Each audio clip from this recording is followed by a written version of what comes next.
Liberal MP Andrew Wallace and Labor MP Alicia to discuss the day's top stories. Great to see you both. Let's get straight into it. I want to begin with the national plan to reopening, this 80% target as set out by the Doherty Institute and agreed to by National Cabinet.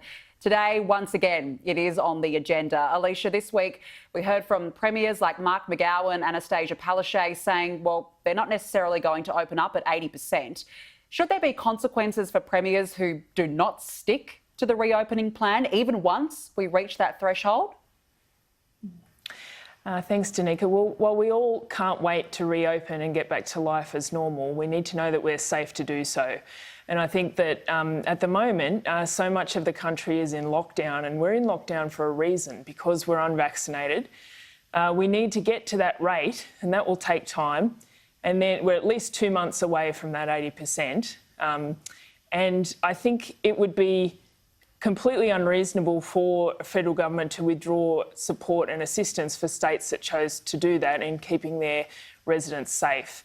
The other really important issue is that our children, it's been really welcome news that 12 to 15-year-olds will now be eligible as well, but they're not included in what that 80% currently reflects. So they need to be included in that as well.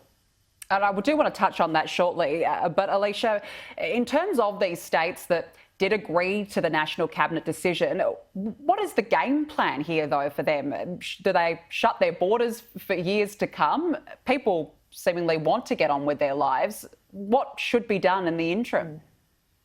Well, they're shutting the borders because we're not vaccinated at the moment. They're shutting the borders and going into lockdowns because that is the health tool that is available to us at the moment before we reach that high level of vaccination.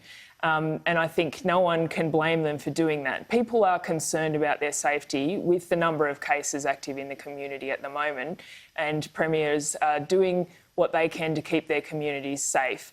I think that we need to obviously we are really wanting to get to that 80%, but we're still around 2 months away from that. And the other thing that needs to be in place in order to open up, and this is included in the assumptions of the Doherty modelling, is that the system of testing, quarantining and contact tracing needs to be working well. And for example, in New South Wales at the moment, that system is pretty much overwhelmed and the health system is under a lot of pressure. So we need to know that those things are in place in order to open up as well. Andrew, when we hit that 70, 80% vaccine target, is it time to end the lockdowns and get on with life? Should we be calling out premiers who refuse even when they reach that threshold?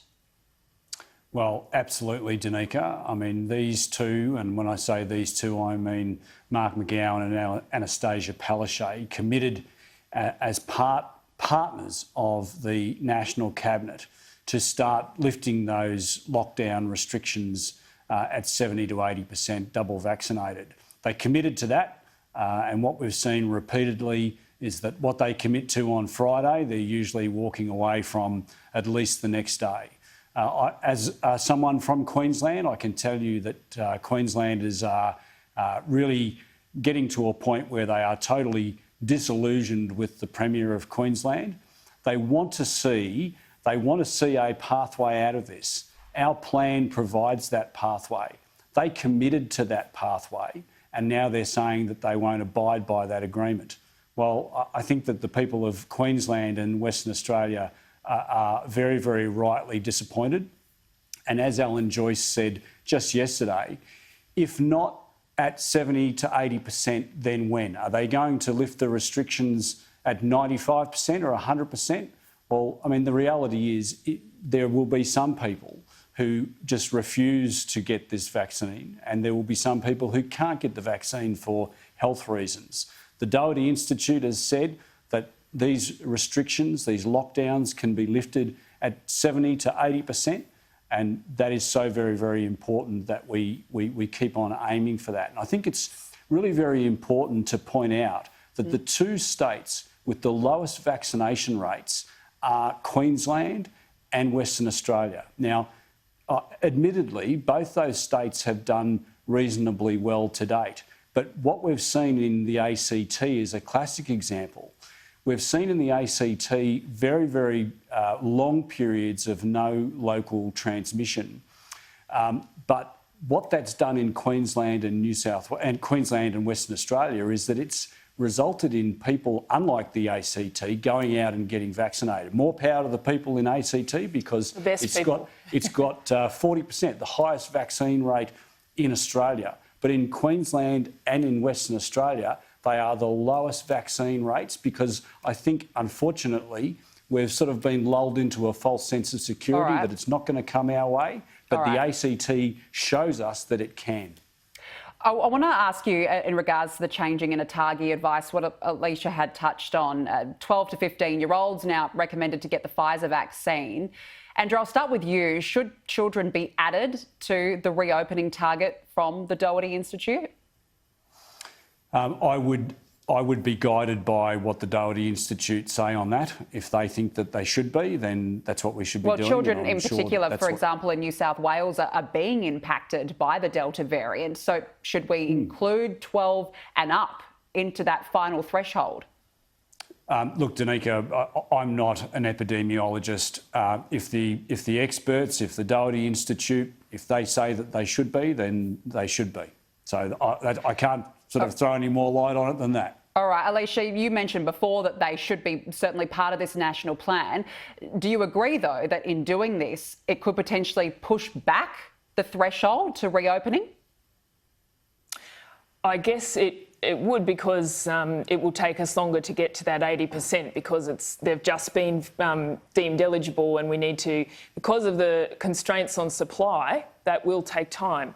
But it's really important, and I think that the community would want to see that. I know that I've got lots of parents. The Delta variant has shown to impact children, of course, in particular, and here in Canberra, the average age of people who've been impacted is 19, and we've had schools involved in the outbreaks here in Canberra, and we even have a young child in hospital at the moment. And I know that people would desperately want to see those young teenagers vaccinated as soon as possible. Even if it does delay the reopening times? I think so. All right, let's move on now to the Afghanistan explosions overnight, these devastating scenes that are continuing to come out of the capital there, Kabul. Andrew, what should happen to Australian visa holders still stuck? Well, the first thing to say about this, Danica, is that our hearts go out to the 72 victims that were killed. We don't have a figure on the number of people that were wounded out of these appalling twin terrorist attacks.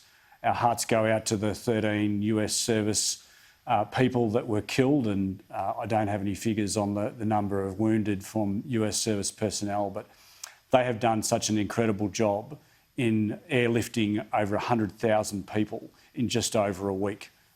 It is quite mind-blowing to see the number of people that have been evacuated out of Kabul, and that's in no small part due to the incredible ability of the US military.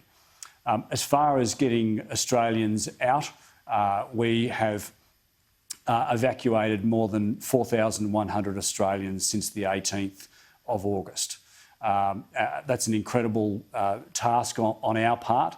We don't, at this point in time, know the number of Australians that are left.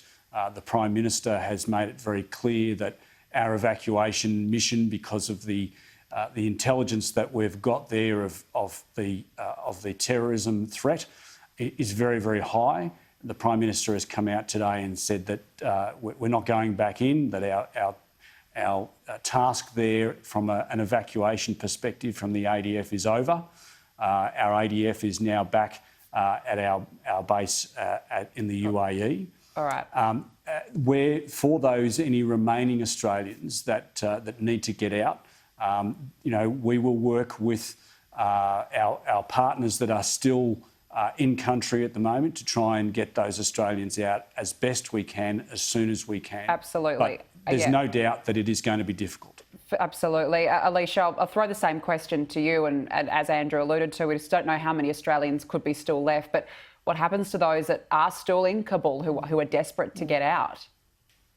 Well, first, I'd like to echo similar sentiments to Andrew's, and that is that this is absolutely devastating these attacks today and the situation in Kabul, and that my heart is really with, of course, those there, but the community, the Afghan community here in Australia and here in Canberra, who I've been talking to over the last couple of weeks, and everyone who is desperately trying to get their family members home, and those who, at this point don't know, are still, terrified for the safety of those family members.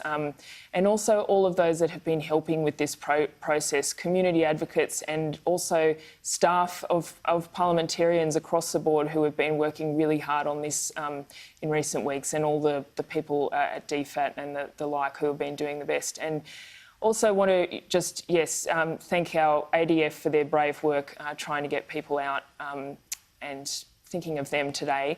In terms of those still there, we look forward to updates from the government on that plan, and just to say that we were really welcome the Prime Minister's comments that the 3,000 humanitarian intake is a floor, not a ceiling, and just to call on the government to please consider extending that as much as we can.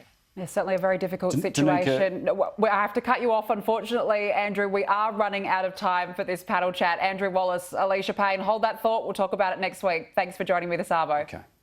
Thanks, Danica. Coming up next in sport, the AFL finals.